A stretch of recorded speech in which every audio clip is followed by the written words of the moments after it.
আমি বিষয়টা এখনও আমি জানি না, তবে এটা বলতে পারি যেমন কর্ম তেমন ফল। বাংলার যে সংস্কৃতি, রাজনৈতিক সংস্কৃতি, সেটা বজায় রাখেন। যদি না রাখেন তাহলে এভাবেই সাধারণ মানুষের যারা বারবার আক্রান্ত হবেন। তখন মাঠ অবধি তো এবার পৌঁছেছেন, শনিদেবী স্কুলের মাঠ, এরপরে আর বাড়ির থেকে বেরোতে পারবেন না, এটা আমি বলতে পারি। দিনহাটা শনিদেবী জৈন হাই স্কুলে ইন্টার স্কুল ক্রিকেট টুর্নামেন্ট চলাকালীন এসএফআই জেলা সভাপতি সহ সদস্যর ওপর হামলা চালানোর অভিযোগ তৃণমূলের বিরুদ্ধে। রবিবার দুপুরে দিনহাটা মহকুমা হাসপাতালে প্রাথমিক চিকিৎসা নিতে এসে অভিযোগ করেন এসএফআই এর কোচবিহার জেলা সভাপতি জিৎ কুমার পাল। তিনি অভিযোগ করে বলেন, এদিন সেখানে ইন্টার স্কুল ক্রিকেট টুর্নামেন্ট চলাকালীন তাদের ওপর হামলা চালানো হয়। ঘটনায় আক্রান্ত হয় জেলা সভাপতি ও জেলা সম্পাদক মণ্ডলীর সদস্য আবির দেব। জানা গেছে, এদিন সংশ্লিষ্ট স্কুলে এসএফআই এর দিনহাটা লোকাল কমিটির উদ্যোগে বেনু বাদল চক্রবর্তীর স্মৃতিতে ইন্টার স্কুল ক্রিকেট টুর্নামেন্টের আয়োজন করা হয়। সেই টুর্নামেন্ট চলাকালীন এসএফআই নেতৃত্বের ওপর হামলা চালানোর অভিযোগ উঠেছে তৃণমূল কংগ্রেসের বিরুদ্ধে। এই বছরও দিনহাটা এসএফআই লোকাল কমিটির উদ্যোগে বেনু বাদল আন্তঃ স্কুল ক্রিকেট টুর্নামেন্ট হয়, সেটা আজকে হচ্ছিল। সেখানে শনিদেবী হাই স্কুলে হচ্ছিল। সেখানে তৃণমূলের গুন্ডা বাহিনীরা এসে খেলা ভঙ্গ করে দেয় এবং আমাদের কমিটিদের উপর আক্রমণ করে এবং তাদের মার দিয়ে সেখান থেকে বের করে দেয়। আমি সেখানে আসার কথা ছিল, আমাকে এখানে আমন্ত্রণ জানানো হয়েছিল লোকাল কমিটির থেকে। আমি এসেছিলাম। তখন আমি প্রবেশ করার মাত্রই আমাকে সেখান থেকে ঘাট ধাক্কা দিয়ে তারা বের করে দেয়। আমার সাথে যে কমিটি ছিল তাকেও ঘাট ধাক্কা দিয়ে বের করে দেওয়া হয়। তারপর আমরা সেখান থেকে টোটো ধরে আসছিলাম হাসপাতালের দিকে।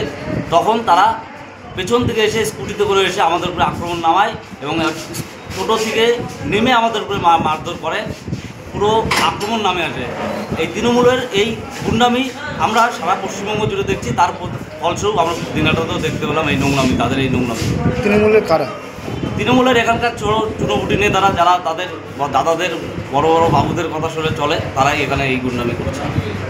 এই বিষয় নিয়ে কি থানায় অ্যাপ্লিকেশন করবে?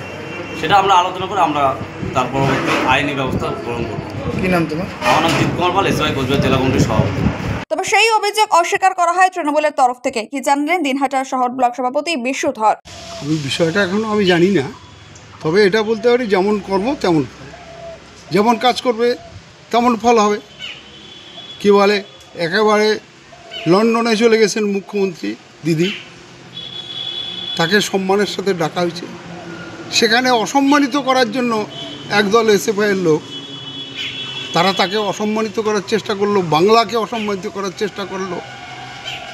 আমরা বাংলা যারা বাংলার মানুষ, তারা আমরা সাংঘাতিক এই বিষয়টাকে আমরা একেবারে ভালোভাবে নিই। এবং শুধু আমরা নই, যারা মমতা বন্দ্যোপাধ্যায়ের দল করেন না, মমতা বন্দ্যোপাধ্যায়কে ভালোবাসেন, মমতা বন্দ্যোপাধ্যায়কে সম্মান করেন, তারাও সাংঘাতিক ক্ষুব্ধ। সেটা আমরা বিভিন্ন মাধ্যমে জানতে পারতেছি। প্রশ্ন হলো যে মানুষ, সাধারণ মানুষ ক্ষুব্ধ হয়ে এটা করবেই। আমি এসবে যারা আমার বন্ধুরা আছেন, ভাইরা আছেন, তাদের বলবো সাবধানে থাকবেন। খারাপ কাজ করবেন, শান্তিতে ঘুরে বেড়াবেন, অশান্তি লাগানোর চেষ্টা করবেন, আর আমরা সারা বাংলা অশান্ত করবেন, আর আমরা চুপ করে বসে থাকবো। সাধারণ মানুষ চুপ করে বসে থাকবে, ছাত্ররা চুপ করে বসে থাকবে। এটা আর হবে না, এটা আর হবে না। আপনারা বড় বড় চড়া সুরে বলেন কি একেবারে ভোট, হিন্দুর ভোট, বাংলাকে হিন্দু রাজ্য বানানোর চেষ্টা করতেছেন। ভীষণ অন্যায়, ভীষণ অন্যায়। এর প্রতিবাদ সারা বাংলায় হবে। আমি আবারও বলি, এসএফআই এবং যারা বিরোধীরা আছেন তাদের উদ্দেশ্যে বলি যে শান্তভাবে রাজনীতি করুন। বাংলার যে সংস্কৃতি, রাজনৈতিক সংস্কৃতি, সেটা বজায় রাখেন।